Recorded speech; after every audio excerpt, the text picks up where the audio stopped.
Bismillahirrahmanirrahim. Assalamualaikum warahmatullahi wabarakatuh. Alhamdulillah, kita kembali di channel Majelis Nur Tujukan Pusaka.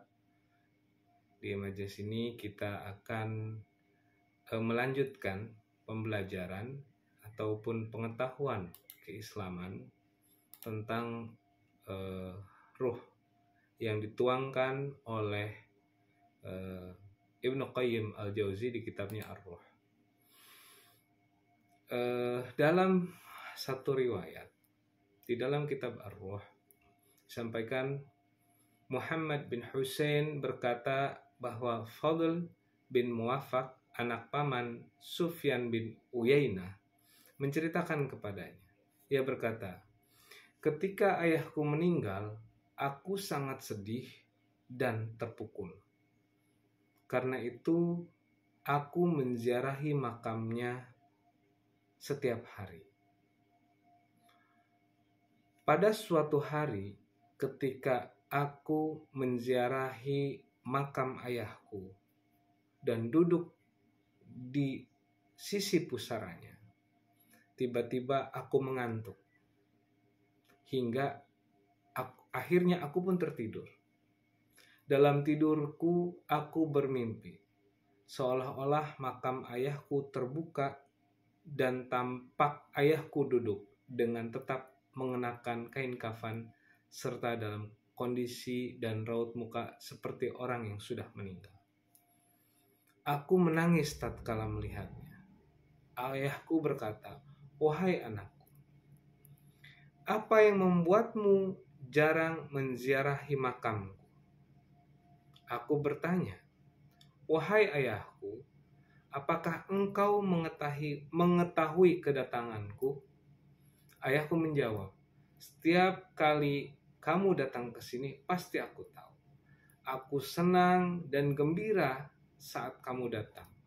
Begitu juga orang-orang yang ada di sekelilingku.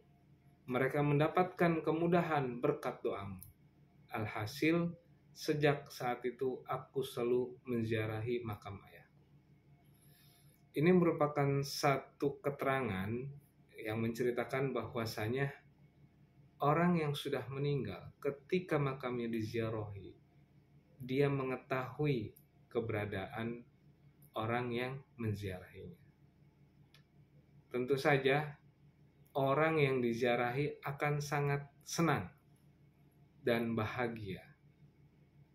Jadi, terutama orang tua yang sudah tiada, mereka sangat membutuhkan doa daripada anak yang soleh. Begitupun dengan seluruh ahli kubur yang ada di sekitarnya. Kita kan sering berdoa, Allahumma ighfir lahum warhamhum wa'afi wa'fu anhum, Allahumma la tahrimna ajrahum wa la taftinna ba'dahum waghfir lana wa lahum. Dengan doa ini, seluruh ahli kubur yang berada di sekitaran situ akan merasa sangat bahagia karena mereka mendapatkan berkah doa daripada kita. Karena kita semua tahu, ketika seseorang sudah meninggal, maka amaliyahnya terputus. Hanya doa anak soleh dan orang-orang yang ikhlas mendoakan sesamanya bisa membantu ataupun menambahkan berkah untuk mereka yang sedang dalam masa penantian menuju alam akhirat nanti. Dan tentu saja itu adalah amal soleh kita, membantu mengangkat derajat.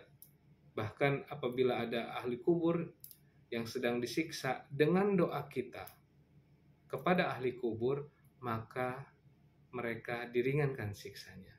Bahkan bisa jadi Allah mengampuni dosa-dosa mereka karena doa kita.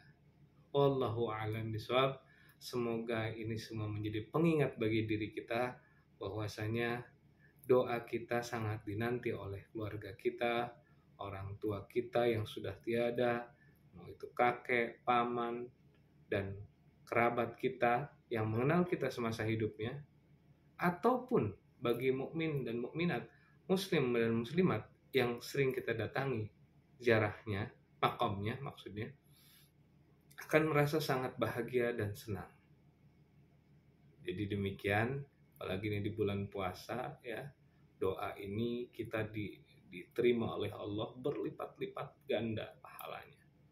Maka doakanlah orang-orang sekitar kita, terutama orang-orang yang sudah tiada di antara keluarga kita, mukmin dan mukminat, muslim dan muslimat. Tentu saja amal ini akan selalu menjadi kebahagiaan bagi ahli kubur. Dan tentu kita juga mengingat diri kita, satu waktu atau satu saat kita pun akan bersama dengan mereka. Tentu ketika kita sudah di alam kubur nanti, kita juga sangat mengharapkan doa-doa daripada orang-orang yang semasa hidupnya mengenal kita. Kalau kita sudah punya anak, kita berharap dari anak kita. Kalau kita sudah punya cucu ya, yang kakek gitu, sangat mengharapkan doa dari cucunya. Ataupun dari kerabatnya, yang dengan itu dapat meringankan siksa bagi orang-orang yang disiksa. Dan tentu saja doa-doa ini akan membawa kebahagiaan bagi siapapun yang mendapatkannya. Demikian, kafana hadza, mohon maaf apabila ada kekurangan, kesalahan, kekhilafan, kekeliruan dari apa yang disampaikan. Tidak lain hanya untuk berbagi satu bentuk informasi yang diuraikan oleh Ibnu Qayyim al-Jauzi, Syekh Ibnu Qayyim al-Jauzi, yang menerangkan tentang keadaan ruh orang-orang yang sudah meninggal. Semoga bermanfaat dan memberikan satu bentuk ilmu pengetahuan, pencerahan dalam diri kita, dan berlomba-lomba untuk mendoakan orang-orang yang sudah tiada, karena kita pun akan menyusul mereka. Kafana hadza wal afa minkum wa kafa billahi syahida. Wassalamu alaikum warahmatullahi wabarakatuh.